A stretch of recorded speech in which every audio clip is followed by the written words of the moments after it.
Welcome to World War I Centennial News, episode number 88. It's about World War I then, what was happening 100 years ago, and it's about World War I now, news and updates about the Centennial and the commemoration.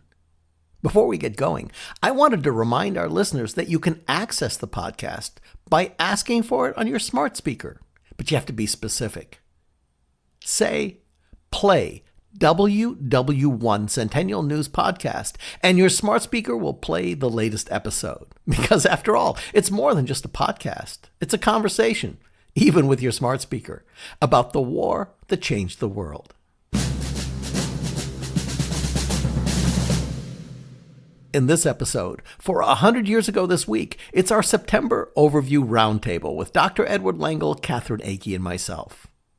Mike Shuster updates us on American forces in Siberia. Sara, Cureton, and Veronica Calder join us from the New Jersey State World War I Centennial Committee. We're going to talk football in World War I with freelance writer Doug Bigelow. Ron and Dr. Norma Eckard share the 100 Cities, 100 Memorials project from Caswell, North Carolina. And The Buzz, where Katherine Akey highlights some of the World War I posts and stories from social media. World War I Centennial News is brought to you by the U.S. World War I Centennial Commission, the Pritzker Military Museum and Library, and the Star Foundation. I'm Theo, the Chief Technologist for the Commission and your host. Welcome to the show.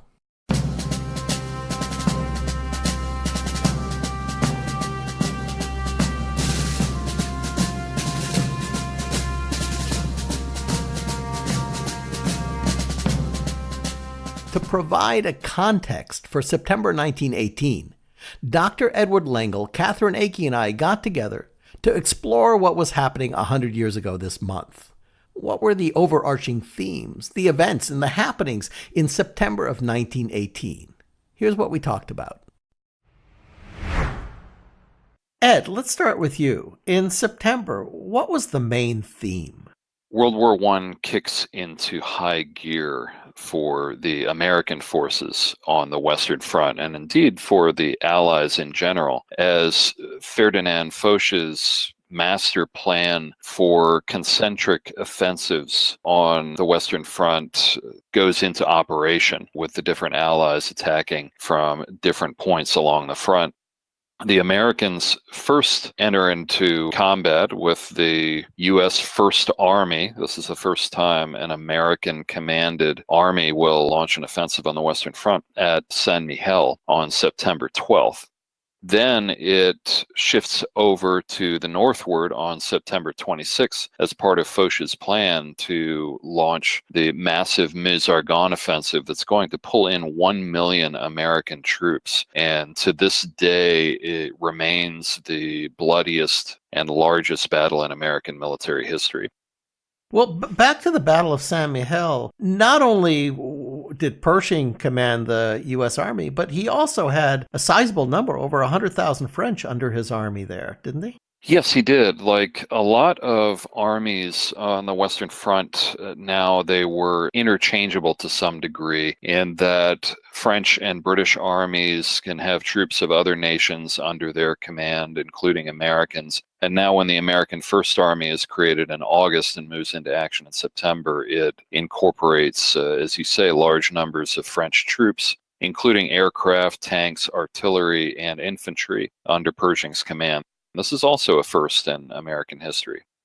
Katherine, you had mentioned to me that this really was truly one of the first major modern battles. Why did you say that? Mostly because of the inclusion of many of the branches of the military. You have the largest ever assembly of aircraft supporting the ground troops. That's some 1,500 aircraft. Very many of them are American. Some 40% are American-flown planes in American units. The rest are British, French, and Italian. There's also 9 bomber squadrons, although those were not specifically under Pershing's operational control. They were provided for the battle as well. So you have tons of aircraft, and then you also have lots and lots of tanks. Despite it being terrible weather conditions, it had been raining for the day before, heavy driving wind. It was extremely muddy. The men were knee deep in mud and water, and that, of course, proved very difficult for the tanks.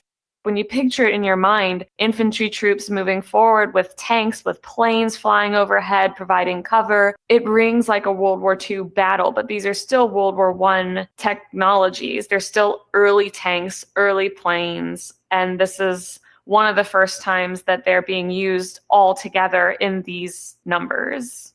Now, Ed, you'd mentioned that there are some names that come to light here that we normally associate with World War II, but they really appear at this battle. There's a whole list of names they could give. Billy Mitchell is the officer who coordinates American Air Forces in Saint-Mihiel. Will also do that in the Meuse-Argonne. And he will become famous after the war for expressing his views on the dominance of air power over all other branches of the service. That'll have a huge impact on American military history. And then you have folks who are better known in World War II, such as George Patton, Douglas MacArthur, Mark Clark, Harry Truman, and many others who will get their first taste of combat this month. Ed, as we continue on, and maybe the both of you can explain this, there is a line called the Hindenburg Line, and late this month, the Allies start to encroach on it and actually surpass it. What was the Hindenburg Line? American forces are going to take part in the assault on the Hindenburg Line in the Meuse-Argonne offensive later in the month. The Hindenburg Line exists in multiple stages, multiple installments along the Western Front. It's kind of marks the boundary between Germany being on the offensive west of the Hindenburg Line into France and Germany being on the defensive east of the Hindenburg Line. The Hindenburg Line is designed to protect the German homeland, to slow down any Allied assault to the east, and to inflict maximum casualties. It's not a major military fortification along the scale of the Maginot Line later on, but it is a significant defensive line with pillboxes, earthworks, trenches, artillery, machine guns, and all the rest. It marks an important boundary.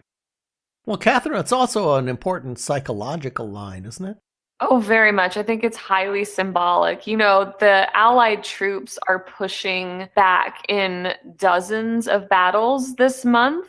The Australians, the New Zealanders, the Canadians, the French, everybody is involved in small little battles all along the Western Front. And they're pushing the Germans back to and beyond the Hindenburg Line. I think having not only being pushed back that far and losing that territory that the Germans in some places have held for years, but being pushed back to this line that was their backup. It's their last resort line. It's their last super prepared defensive position. It must be very demoralizing.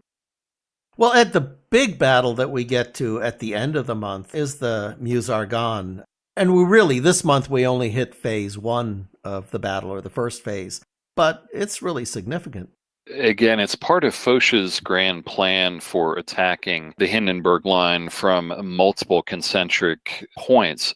It has an important strategic objective, which is to capture a railway junction at a place called Mézières that feeds much of the German territory on the Western Front.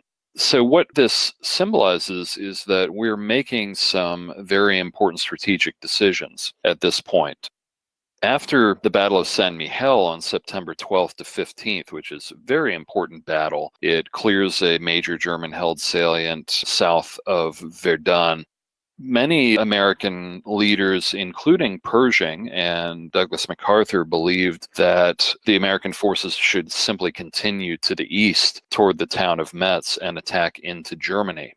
Instead, Foch convinces the Americans to shift their forces from Saint-Mihiel to the north to the Meuse-Argonne region. George C. Marshall, who is another figure who will become better known in World War II and beyond, is the officer who's put in charge of managing this huge logistical shift of troops from Saint-Mihiel to the Meuse-Argonne. And then you'll have 9 full American divisions, followed by several more American divisions, again, ultimately over 1 million troops, attacking into a very forbidding terrain that is shell-pocked, waterlogged. There are ravines, there are forests. It's very easily defensible terrain, and it's held by German troops who are determined to fight to the finish. The Germans are not trading territory for time in the Meuse-Argonne. They're intending to stop the Americans cold. And the casualties that we suffer in the first few days verge on the catastrophic. It's a major wake-up call for the United States. So that's all of the stuff that's going on the Western Front, but there's also some very interesting action that's going on way up north in Siberia. Yes, American troops land in Vladivostok in the far east of Siberia on September 1st. And then a few days later, they land in Archangel in North Russia. These are troops at the regimental level. They're in the hundreds rather than the tens or hundreds of thousands. But it's a significant strategic commitment for us to place troops on the periphery of this gigantic country of Russia with the hopes of intervening in the Russian Civil War, assisting the White Russians, and somehow defeating the Red Russians. It's an odd undertaking, but it's going to have, at least for the American troops who are committed there alongside British and French troops, a terrible demoralizing effect. They have to stay there until 1920 before they're finally withdrawn, and they have to watch their comrades who are deployed on the Western Front and elsewhere get to go home in 1919 while they stay in Russia. Not a fun experience for them. Well, Katherine, there's a lot of stuff going on in the Middle East and in the Balkans and so forth. What's happening there? Yeah, there's a lot of action in September, and there's a lot of fronts that pretty much start to shut down, mostly in favor of the Allied forces.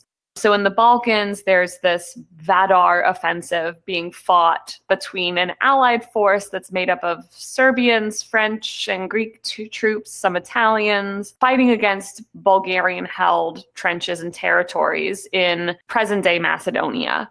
This offensive is extremely effective, the offensive by the Allies against the Bulgarians. There's mass Bulgarian desertions, and eventually the Bulgarians actually sign an armistice with the Allies on September 29th at the end of this month.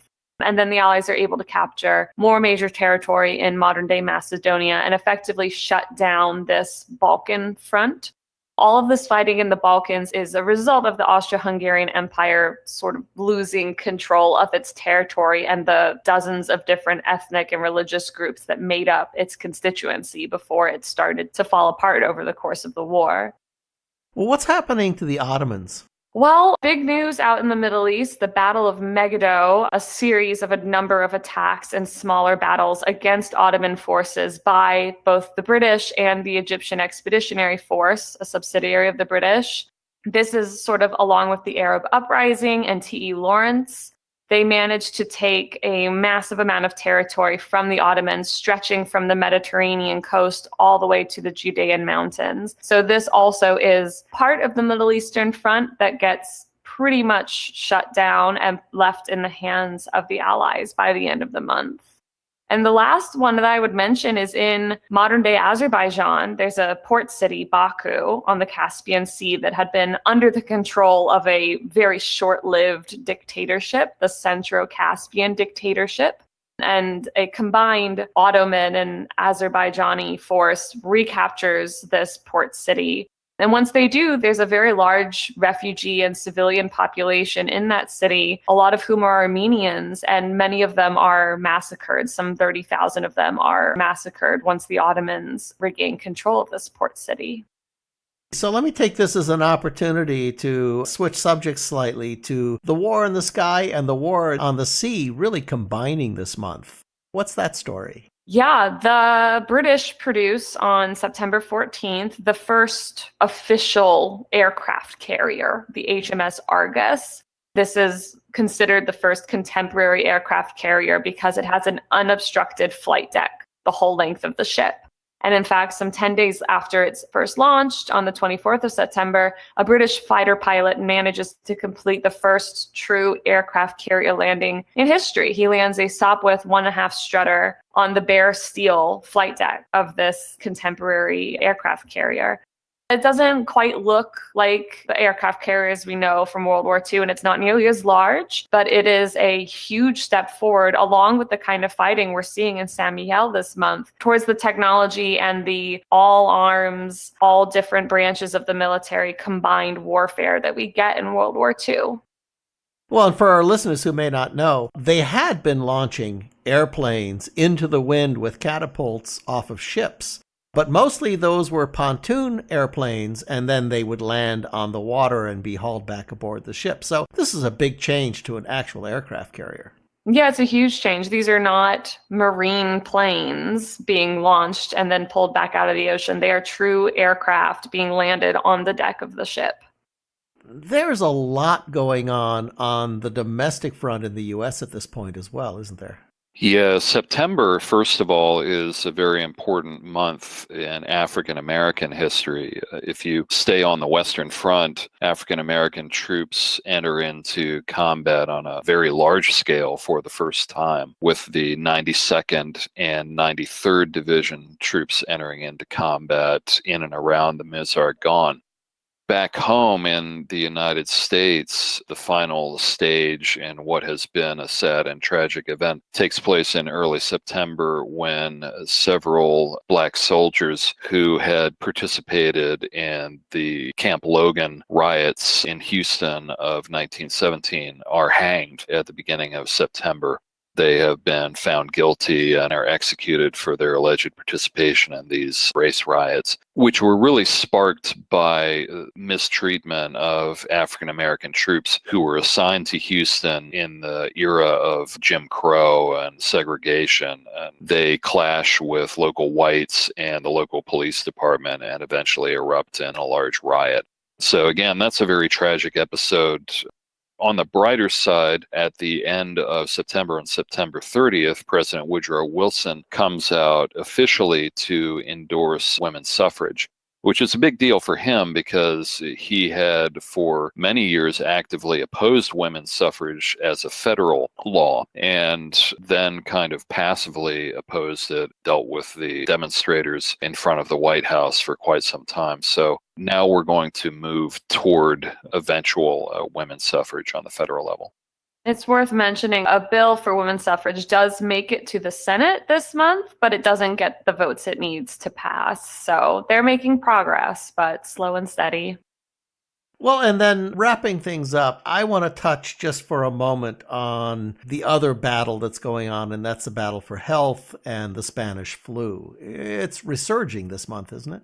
Yeah, the Spanish flu is about to go into its largest peak over the course of its reign, so to speak. You know, we had this peak in the Spanish flu back in the late spring, early summer, but here in the fall, starting at the end of September and going especially into October and November, we're going to go from 5 deaths per 1,000 people to 25 deaths per 1,000 people. And there's some interesting statistics on who exactly is getting knocked out by this flu. When you look at charts of who the flu killed in 1917, it's mostly children under 4 and people over 75. But then when you see charts of people dying from the flu in 1918, you get this spike right in the middle of that chart, which covers individuals aged 20 to 45, basically fighting-aged men and women. So we're about to go into this period where not only are 5 times the number of people about to die from this flu as had been back when it first struck earlier in the year, but we're also seeing it hitting healthy, prime-of-your-life men and women in their 20s and 30s. Ed, did the flu affect the fighting front directly? Yes, it did. It, first of all, impacted the German army. It really sapped their frontline strength. That's something that's going on as early as the beginning of the summer. And as you move into the fall, it's going to have a terrible effect on the Germans as well as Austro-Hungarians and others. But it's spreading now, of course, into the Allied camp, and the Americans, the French, the British are all dealing with the flu as well. It wears down all of the combatants and has an effect on the fighting. So this is not a great march to victory. This is a pretty rough time. Yeah, we tend by hindsight to look back on this period, and I'll mention as an aside, we almost have the same view about the end of World War II, as if this is a period when we're all celebrating and flags are waving and trumpets are blowing and we're all marching toward the inevitable victory and everybody's happy. In fact, this is a time of great fear and uncertainty as well as tragedy. And people everywhere across the globe are worried and fearful about how this war is going to end, what's going to happen next.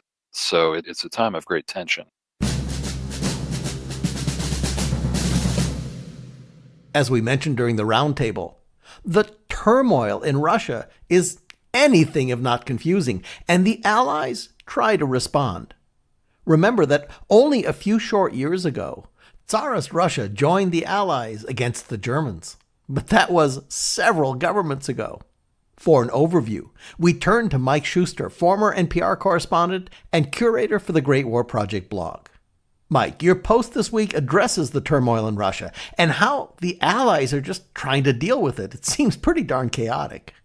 Confusing for certain, Theo. The headline reads, Wilson sends troops to wild Siberia, 5,000 American soldiers to Russia's frigid climes. But who's the enemy? Who a friend? Special to the Great War Project. Americans are fighting aggressively to liberate France and Belgium, but let's back up just a bit. At the same time, they have their sights set on another target, Siberia. In the summer of 1918, the citizens of Vladivostok find themselves under yet another new administration, the Allied powers, reports historian Gary Mead. Copies of a proclamation were pasted up around the city, informing its inhabitants that as the activities of Austro-German agents were threatening calm and peaceful business, they were now under the provisional protection of the Allied powers. The proclamation is signed by the occupying powers, Czech, French, British, Japanese, and, reports historian Mead, an Admiral Knight of the United States Navy. Thus began, writes Mead, one of the more bizarre episodes of the First World War, the opening round of Allied intervention in the internal affairs of Russia. None of the Allied powers who took this high-handed act, reports Mead, emerged from it with any glory. Some, including the United States, thrashed about with little or no idea as to what they were even trying to achieve. The best can be said about the doughboy contingent sent to various parts of Siberia, a witch's cauldron of blood, politics, pillaging, and intrigue as part of this Allied intervention, is that it abused its power rather less than any of the other participants. Mead writes, as many as 15,000 American soldiers were at different times during 1918 and beyond part of this de facto army of occupation spread out across some 4,000 miles of North and East Russia at the height of the early days of the Russian Revolution. In Mead's view, President Wilson's decision to join this expedition was one of the most ill-judged moves and cast a pall over U.S.-Russia relations for many years to come. As always, it was much easier to send troops in than it was to get them out. This particular policing adventure left an extremely bitter taste in the mouths of many Americans back home. As a result of the revolution, Russia was no longer a reliable ally, especially after Lenin and the Bolsheviks took their nation out of the war. The Allies, including President Wilson, felt free to manipulate Petrograd given its now non-belligerent status. Most of the doughboys who went to Russia survived, reports historian Mead, but many were traumatized by the climate, the living conditions, and the almost complete inability to tell who was the enemy and who a friend.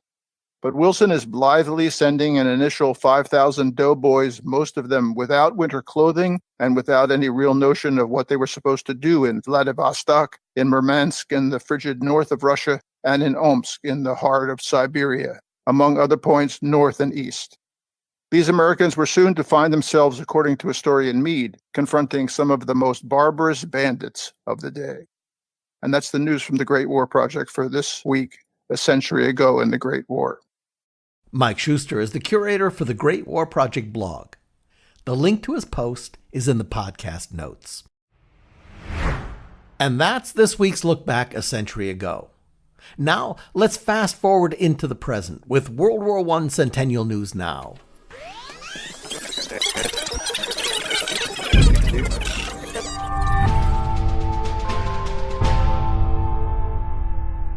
This part of the podcast focuses on now and how the centennial of World War I and the upcoming centennial of the armistice are being commemorated.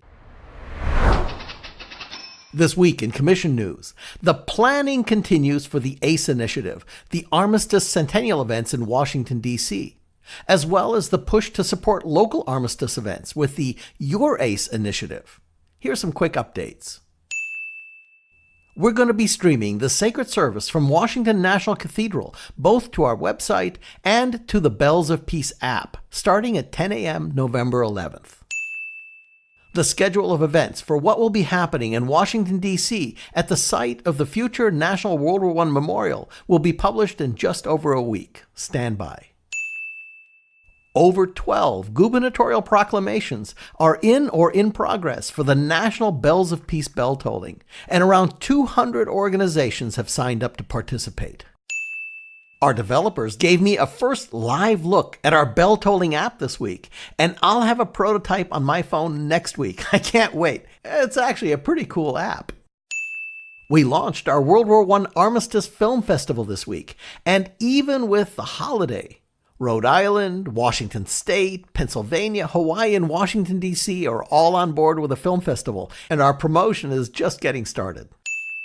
We're hearing about amazing events being planned all around the country. So if you have an armistice commemoration or a memorial rededication event planned for 11/11, please get it posted on the National Events Register at ww1cc.org/events.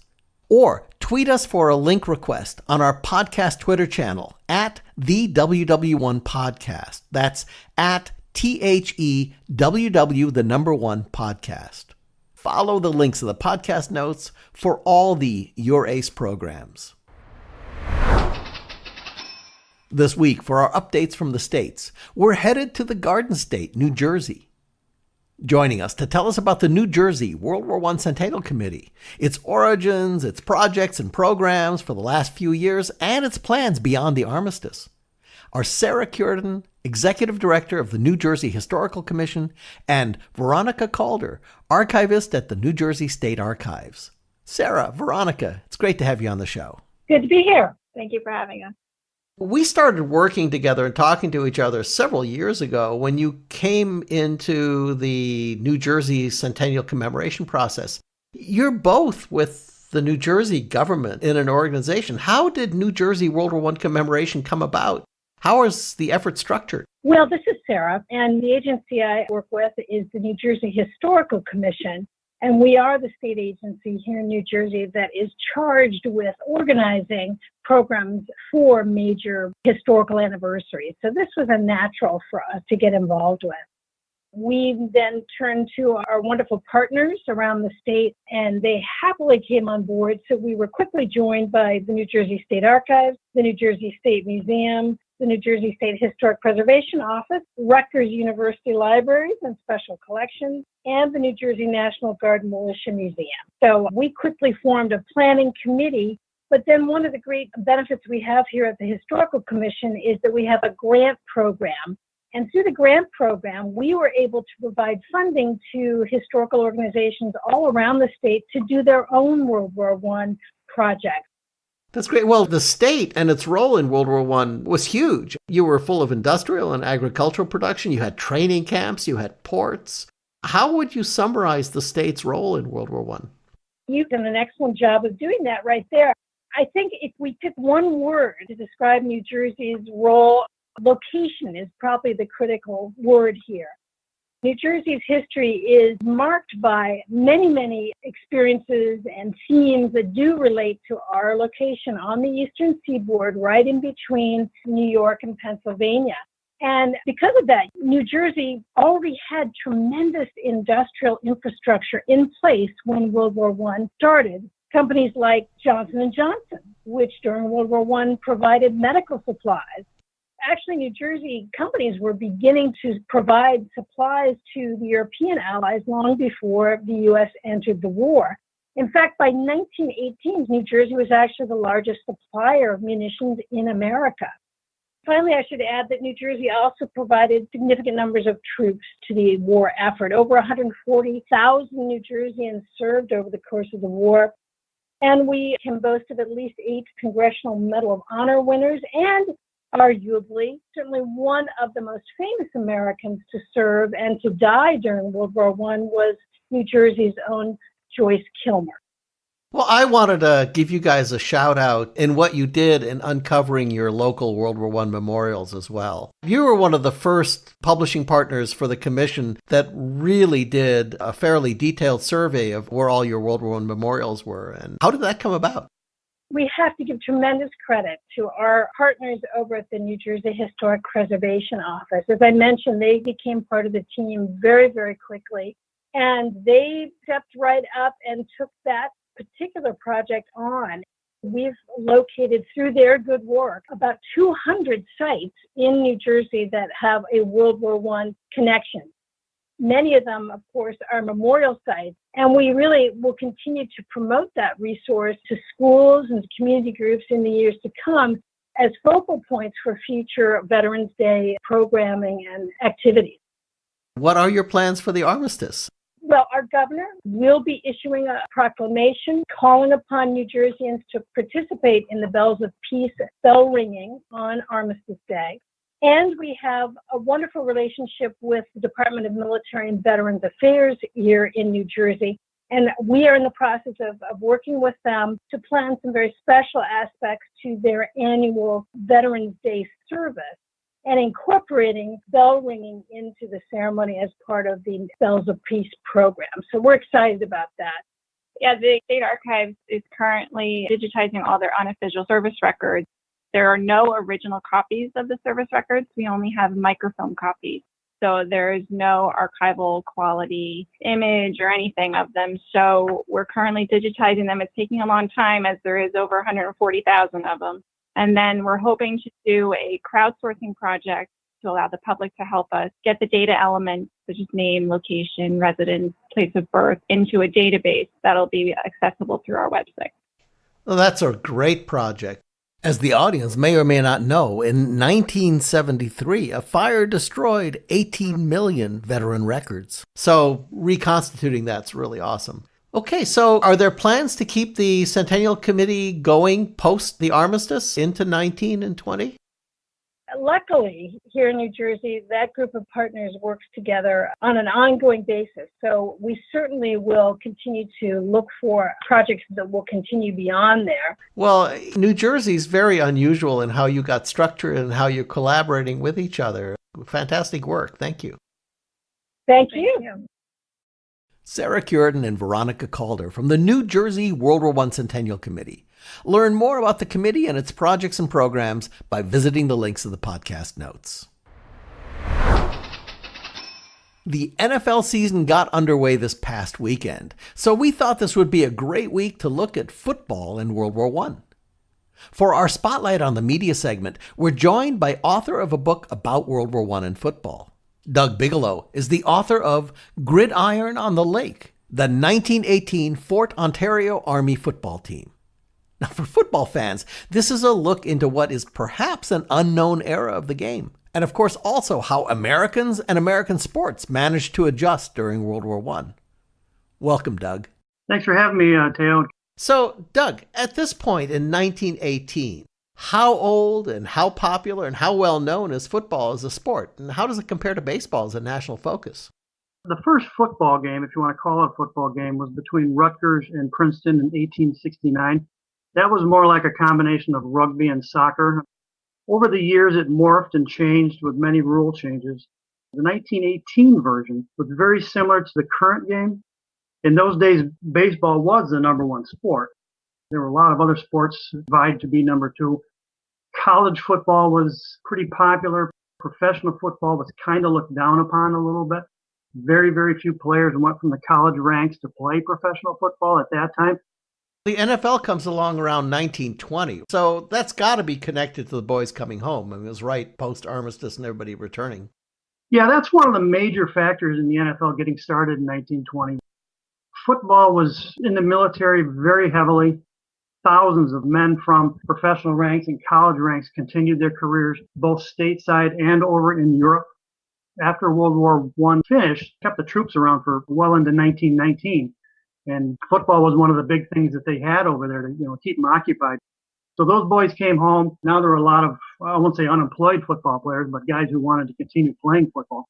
And so that's one of the major factors in how the NFL got started. I mean, George Halas played military during World War I. And in fact, a lot of the founding fathers did. If you were to sum up football during World War I, what would be the single phrase that you would use? It was an aggressive game. It was kind of a brutal game because you really took your life in your hands when you played football at that time. The soldiers were used to playing rough. They actually thought that football was a good experience for soldiers. It taught them how to throw a ball, which they said transferred into how to throw grenades and how to get beat up and survive. They thought football was probably one of the best training exercises for a military man, other than actually the military itself. Okay, in those early days, tell us about Fort Ontario, where this football team was located. Where is it and what kind of things were going on there? Fort Ontario is located in Oswego, New York, which is about 30 miles north of Syracuse. It's right on the shores of the Great Lake. The fort's been around since the mid-1700s. It's gone through various stages. It was converted into a general hospital for the military. By the end of the war, there were some 1,000 staff at the fort. And during the 18 months of operation, it treated over 8,000 patients.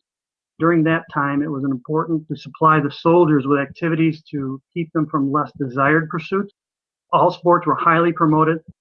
The fort also had baseball, basketball, and boxing. Fort's football season was drastically altered by the influenza epidemic during the late September of 1918 and well up to early November. The fort treated not only soldiers but civilians during that time frame. The season was delayed by at least 5 weeks. The team only ended up playing a 5-game schedule, but they were a dominant team. They beat everybody, and they beat everybody handily. Well, now that we've got you on as an expert, you'd mentioned something earlier in the interview about a lot of the people who founded the NFL played football while they were in the service. Can you tell us a little bit more about that? George Halas was the big one. He played, I believe it was University of Illinois. One of the main men in the Great Lakes Naval Station team, which won the military championship at the end of 1918 season. The Mare Island Marines in California. Actually, that was in the Rose Bowl. The 1917 and 1918 Rose Bowls were actually military teams because the military teams in the country generally were better than the college teams at the time. And Halas, after that, he went on to, to found Chicago Staleys, which converted into the Chicago Bears. And he brought in a lot of his ex-military buddies. And I know a lot of the other teams also had veterans. None from the Fort's roster that I know of played professional football after the war was over. Well, it's interesting. I didn't know that the Rose Bowl went back that far. Rose Bowl went back to, I think, was 1906 or something like that. But they only did one game, and then they shelved it because of poor attendance until, I believe, 1915. They started it back up. Well, that's a great place to leave the interview. Thank you, Doug. All right, thank you. Doug Bigelow is a freelance writer and the author of the book Gridiron on the Great Lake, the 1918 Fort Ontario Army football team. Learn more about the book and his research by following the links in the podcast notes. Moving on to our 100 Cities, 100 Memorials segment about the $200,000 matching grant challenge to rescue and focus on local World War I memorials.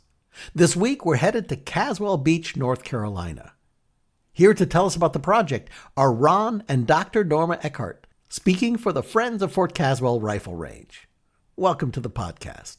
Well, thank you very much, and we are very, very honored to be selected along with the NC State Bell Tower, and we thank you, Theo and Katherine, for this occasion.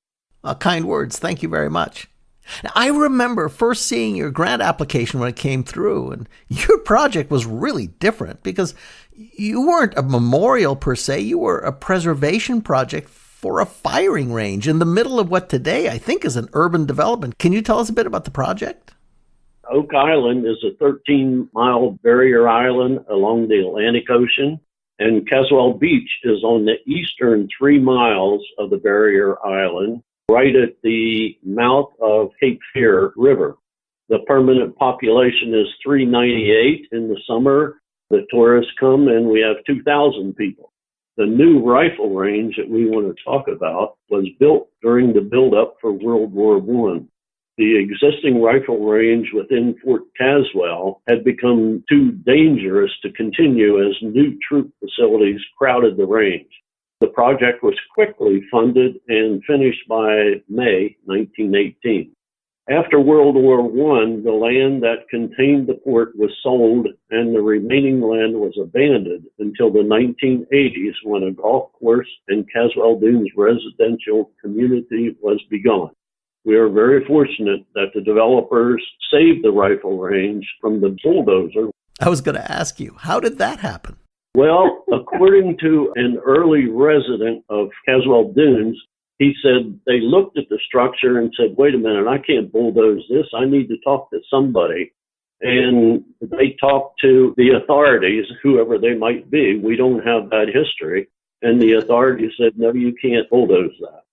And so they saved it for us, and we're so excited. It's 100 years old, and it needs a lot of TLC. Yeah, but it's amazing looking. Now, you created something called the Friends of the Fort Caswell Rifle Range. Who are you, and what are your goals? Well, the Friends of Fort Caswell, it was recommended that we develop a nonprofit organization. And so when we first looked at this structure, we were a volunteer landscaping committee working on the common places within our development. And it was a mess. You can imagine after 100 years. And so we decided to look into it and find out exactly what it was. So we called on local historians from Brunswick Town, Fort Anderson, and they came and looked at it, as well as the State Historic Preservation Office up in Raleigh, North Carolina. And they advised us on what to do to get started. And then we began to look at getting this place on the Register of Historic Places. The whole community jumped in and helped. And that's how we began back in 2011. What stage is the project at? What have you done, and what are you still going to do?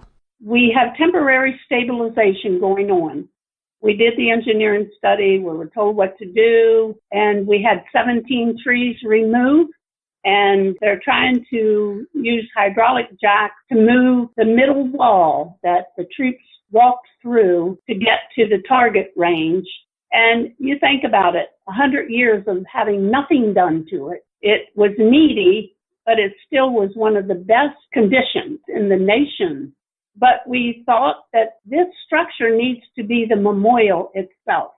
We can get it to where we can educate to see what was done 100 years ago. Now, at one point, your organization did a whole bunch of research on the local folks that served. Tell us a bit about that. That is evolving, and because all of a sudden we decided maybe we ought to do a little bit for the people that trained here. And our daughter has a master's degree in computer science, et cetera, and she put together a website for us, and she found all the residents of Brunswick County that had served during WW1, and she's doing profiles. And we're going to put a lot of those names on the obelisk that we're getting ready to install in November. This research produced so far 724 men and women that served in World War I in France. 40 profiles so far posted on our website. We're hoping to publish a book in 2019 with all these profiles that have been produced.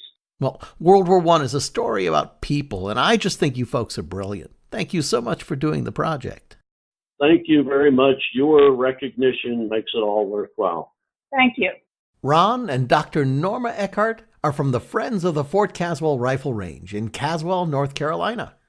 Learn more about the 100 Cities, 100 Memorials program and the rifle range by following the links in the podcast notes.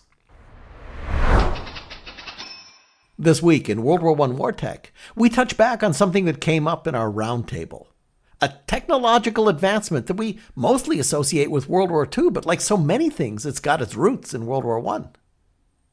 In the Pacific theater of World War II, the aircraft carrier was the defining naval weapon.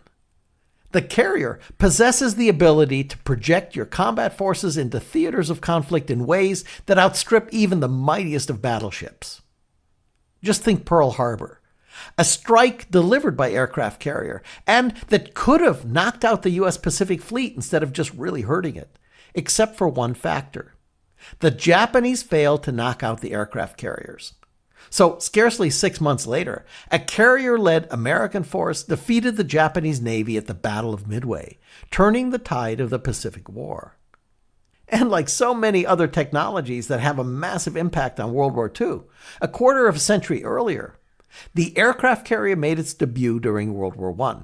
In September of 1918, the British completed the conversion of an Italian liner into the first fully operational aircraft carrier, the HMS Argus. According to the Encyclopedia Britannica, the completed Argus had an unobstructed 560-foot runway and a hangar with enough room for 20 airplanes. Now, what separated the Argus from previous plane-hosting ships was that the planes could not only take off from the Argus, but return to her instead of landing in the sea. This distinguishes the Argus as the first truly modern aircraft carrier. The Argus debuted too late in the war to see combat, but her significance wasn't lost on the other powers. In the interwar period, both the United States and Japan constructed their own carriers, foreshadowing the epic naval clashes that were to follow in the Pacific. And the aircraft carrier is still a dominant weapon for projecting global power today. A few years back, the Navy ran an ad showing a large aircraft carrier steaming towards the viewer with a simple headline that read, 90,000 tons of diplomacy. The aircraft carrier, another example of a key technology that has its roots in the war that changed the world. Check the links in the podcast notes to learn more. For this week's Speaking World War I, where we examine the words and phrases from the war. This week the term is D-Day. Wait a minute. Have we really completely fallen into World War II this week? No, we haven't. Though the term D-Day was immortalized when American, British, and Canadian forces stormed the beaches of Normandy and began the liberation of Western Europe on June 6, 1944, it's actually not the first D-Day for the American forces. The U.S. Army Center for Military History has this to say about the word D-Day, quote, planning papers for large-scale operations are made up in detail long before the specific dates are set. Thus, orders are issued for the various steps to be carried out on the D-Day or H-hour minus or plus certain numbers of days, hours, and minutes. At the appropriate time, a subsequent order is issued that states the actual day and time. So, it's an official military practice to label the date of an operation D-Day before the specific date of the operation is determined. By early September 1918 in World War I, the Allies had decisively seized the initiative on the Western Front from Germany. At the same time, General John J. Pershing had achieved his goal of amassing a full-fledged American army. The U.S. First Army, with over 500,000 men, was ready to take on the Germans as the primary force in a large offensive. The objective was to drive the Germans from the San Miguel salient, a 15-mile deep bulge in the Allied line. Pershing drew up plans to hit the salient from multiple directions, exploiting the exposed German flanks. On September 7, 1918, the First Army received Field Order No. 9. Quote, the First Army will attack at H-hour on D-Day with the object of forcing the evacuation of the San Miguel salient. This was the first known use of the term D-Day to describe the undetermined commencement date of a major military operation. On September 12th, the First Army went over the top, and by the 16th, the salient had been completely conquered by the Allies. The term became a staple of American military vocabulary, used to describe the launch date for all U.S. amphibious landings during World War II, from Sicily to the Pacific. One of the most famous bits of technical military language, first used in World War I, and this week's phrase for speaking World War I. D-Day. Check out the links in the podcast notes to learn more. In articles and posts, where we highlight the stories you'll find in our weekly newsletter, The Dispatch. Headline: Sculptor Sabin Howard shares new National World War I memorial design on YouTube's Tested series. Sabin Howard, sculptor of the new National World War I Memorial in Washington, D.C., is featured in a new episode of YouTube's 4 million subscriber hit series, Tested, hosted by Adam Savage, former co-host and co-creator of cable TV's Mythbusters. As of this writing, Adam's report on Sabin's work had gotten 41,000 plays, 1,600 likes, and a spirited 260 comment conversation. Headline: Rhode Island National Guard wreath ceremony honors their World War I soldiers. Members of the Rhode Island National Guard memorialized their predecessors' service and sacrifice by laying a wreath last week at the World War I monument. The article outlines the World War I activities of Rhode Island's 1st Battalion, 103rd Field Artillery. Headline: Remembering the World War I service of Admiral John Slew McCain. Last week, our nation mourned the loss and celebrated the life of Senator John McCain. This article traces the senator and his family's legacy of service that reaches into World War I. And finally, our selection from our official World War I Centennial merchandise shop. Our featured item this week is our World War I custom silk tie. This 100% woven red silk tie has been custom created for the World War I Centennial Commission, and it features a World War I era aircraft pattern and the official logo of the Centennial Commission on the back. Links to our merchandise shop and all the articles we've highlighted here are in the weekly Dispatch newsletter.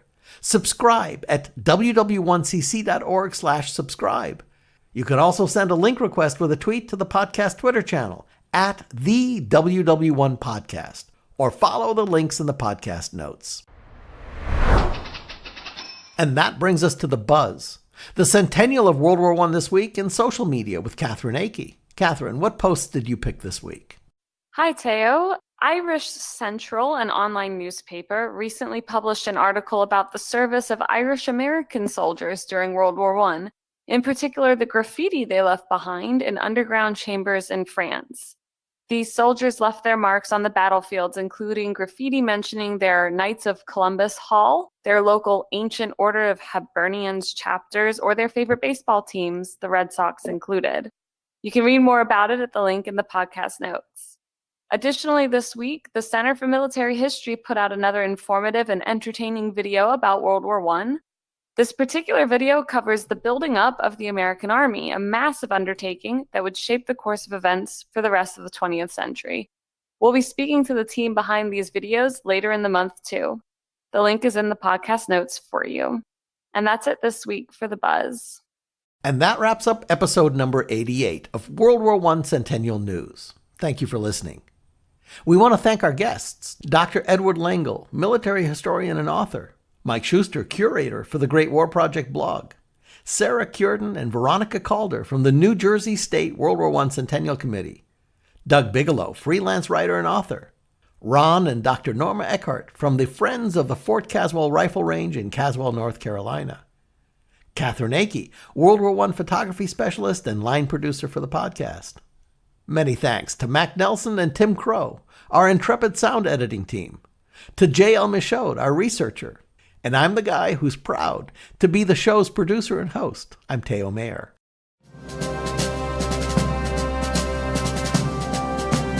The U.S. World War I Centennial Commission was created by Congress to honor, commemorate, and educate about World War I. Our programs are to inspire a national conversation and awareness about World War I. That includes this podcast. We're bringing the lessons of 100 years ago to today's educators and their classrooms. We're helping to restore World War I memorials in communities of all sizes across the country. And of course, we're building America's National World War I Memorial in Washington, D.C. We want to thank the Commission's founding sponsor, the Pritzker Military Museum and Library, as well as the Star Foundation for their support. The podcast and a full transcript of the show can be found on our website at ww1cc.org/cn.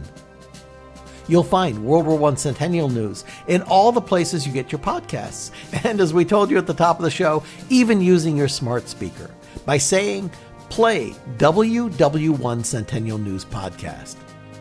The podcast Twitter handle is at the WW1 Podcast.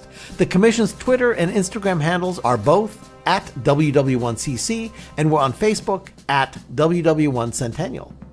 Thank you for joining us, and don't forget to share the stories that you're hearing here today about the war that changed the world.